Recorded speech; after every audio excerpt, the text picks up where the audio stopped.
P T I نے محسن نقوی اور راجہ ریاض کی تقرریوں پر سپریم کورٹ سے رجوع کر لیا۔ پاکستان تحریک انصاف نے نگران وزیر اعلیٰ پنجاب محسن نقوی کی تعیناتی چیلنج کر دی۔ پاکستان تحریک انصاف کی جانب سے محسن نقوی کی تعیناتی کو سپریم کورٹ میں چیلنج کیا گیا۔ تحریک انصاف نے بطور سیاسی جماعت اور اسد عمر نے بطور secretary P T I Mohsin Naqvi کی تعیناتی کے خلاف درخواست دائر کی۔ تحریک انصاف کی درخواست میں محسن نقوی کو بطور نگران وزیر اعلیٰ کام کرنے سے روکنے کی صدا کی گئی۔ درخواست میں صدا کی گئی کہ الیکشن کمیشن کے ممبر بابر حسن اور اکرام اللہ کی تعیناتی غیر آئینی قرار دی جائے۔ محسن نقوی کا نگران وزیر اعلیٰ تعیناتی کا نوٹیفکیشن غیر آئینی قرار دیا جائے۔ محسن نقوی کو پنجاب میں کابینہ تعینات کرنے سے روکا جائے۔ پاکستان تحریک انصاف کی درخواست میں کہا گیا کہ الیکشن کمیشن جانبدار ہے اور آئینی ذمہ داری پوری کرنے میں ناکام رہا۔ الیکشن کمیشن کی تشکیل آرٹیکل 218 کے تقاضوں پر پوری نہیں اترتی۔ درخواست میں یہ بھی کہا گیا کہ الیکشن کمیشن اپنی آئینی حیثیت کھو چکا ہے۔ الیکشن کمیشن کے خلاف مس کنڈکٹ کی کارروائی کی جائے۔ سپریم کورٹ قرار دے کر جانبدار election commission free and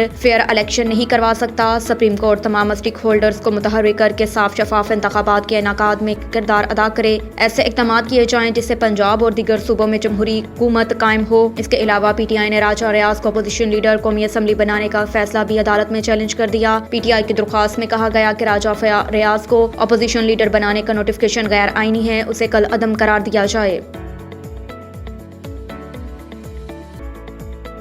Fawad Chaudhry کے جسمانی ریمانڈ کی سزا مسترد جوڈیشل ریمانڈ پر جیل بھیج دیا گیا۔ عدالت نے پاکستان تحریک انصاف کے رہنما فواد چوہدری کے جسمانی ریمانڈ کی سزا مسترد کرتے ہوئے انہیں جوڈیشل ریمانڈ پر جیل بھیج دیا۔ فواد چوہدری کی جانب سے سرکاری ادارے کے خلاف نفرت پھیلانے کا کیس کی سماعت ڈسٹرکٹ اینڈ سیشن کورٹ اسلام آباد میں ہو رہی ہے۔ فواد چوہدری کو 2 روزہ ریمانڈ مکمل ہونے پر کمرہ عدالت پہنچایا گیا۔ فواد چوہدری کو عدالتی وقت شروع ہونے سے پہلے ہی عدالت پہنچا دیا گیا۔ بابر اوان، فیصل چوہدری، حماد اظہر، شیریں مزاری اور زلفی بخاری بھی کمرہ عدالت میں موجود ہیں۔ دوران سماعت تفتیشی افسر نے کہا کہ فواد چوہدری آئینی ادارے کے خلاف نفرت کر رہے ہیں۔ فواد چوہدری بدامنی پیدا کرنے کی کوشش کر رہے ہیں۔ بیان سے الیکشن کمیشن کے ورکرز کی جان کو خطرہ پیدا کیا جا رہا ہے۔ فواد چوہدری سے مزید تفتیش کے لیے جسمانی ریمانڈ ضروری ہے۔ تفتیشی افسر نے بتایا کہ فواد چوہدری کی وائس میچنگ ہو گئی ہے۔ فوٹوگرامیٹرک ٹیسٹ لاہور سے کروانا ہے جس کے لیے مزید جسمانی ریمانڈ درکار ہے۔ پروسیکیوشن کی جانب سے شہباز گل کیس کا حوالہ دیا گیا اور کہا گیا کہ رات 12 بجے 2 روزہ کا ریمانڈ ملا، تب تک ایک دن ختم ہو گیا تھا۔ عملی طور پر ہمیں 1 دن کا ریمانڈ ملا ہے، مزید ریمانڈ دیا جائے۔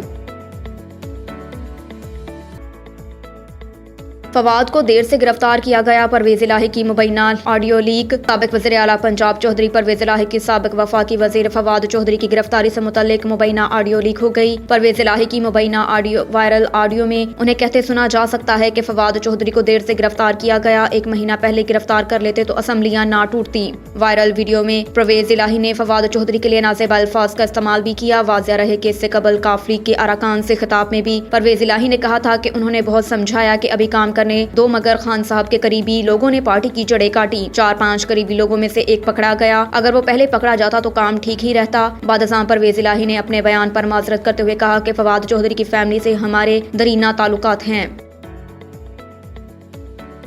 انٹر بینک میں ڈالر بے قابو، مزید مہنگا ہو کر 262 روپے کا ہو گیا۔ انٹر بینک میں ڈالر کی اونچائی اڑان جاری اور روپے کے مقابلے میں ڈالر کی قدر میں تیزی سے اضافہ۔ گزشتہ روز کاروباری روز کے آغاز سے ہی امریکی ڈالر کی قیمت میں اضافے کا سلسلہ جاری رہا۔ انٹر بینک مارکیٹ کی اختتام پر امریکی ڈالر 24 روپے 54 پیسے کے اضافے سے 255 روپے 43 پیسے پر بند ہوا۔ آج جمعے کے روز بھی انٹر بینک میں کاروبار کے آغاز پر ڈالر کی قدر میں 1 روپے 57 پیسے اضافہ ہوا، جس سے ڈالر 257 روپے کا ہو گیا۔ کاروبار کے دوران ڈالر کی قیمت میں مزید اضافہ دیکھنے میں آیا۔ ایک امریکی ڈالر مجموعی طور پر 6 روپے 67 پیسے مہنگا ہو کر 262 روپے تک جا پہنچا۔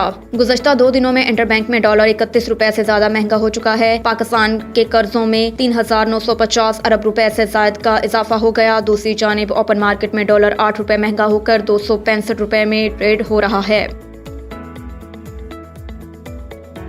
پی ٹی آئی رہنما فرق حبیب کے خلاف مقدمہ درج، ڈکیتی اور ملزم کو چھڑانے کی دفعات شامل۔ فرق حبیب کے خلاف تھانہ فیروز والا میں وفاقی پولیس کے آفیسر عادل شوکت کی مدیت میں مقدمہ درج کیا گیا۔ فرق حبیب کے خلاف مقدمے میں ڈکیتی اور ملزم کو چھڑانے کی دفعات شامل کی گئیں۔ ایف آئی آر کے متن میں کہا گیا کہ ملزم فواد چوہدری کو سفری ریمانڈ پر اسلام آباد روانہ ہوتے ہوئے کالا شاہ کاکو ٹول پلازا پر کچھ لوگوں نے انٹری پوائنٹس پر گاڑیاں لگا کر راستہ روک لیا۔ ایف آئی آر کے مطابق یہ لوگ گرفتار ملزم فواد چوہدری کو چھڑوانے کی کوشش کرنے لگے۔ مذمت کے دوران ان لوگوں نے پولیس اہلکار کی یونیفارم پھاڑ دی، وائرلیس سیٹ چھین لیا۔ FIR میں کہا گیا کہ PTI کے سابق MN فرح حبیب ان لوگوں کو لیڈ کر رہے تھے۔ فرح حبیب کے ساتھ 8 سے 10 نامعلوم افراد بھی موجود تھے۔ FIR میں یہ بھی کہا گیا کہ گرفتار ملزم کو چھڑوانے اور کار سرکار میں مداخلت پر ان کے خلاف سخت قانونی کارروائی کی جائے۔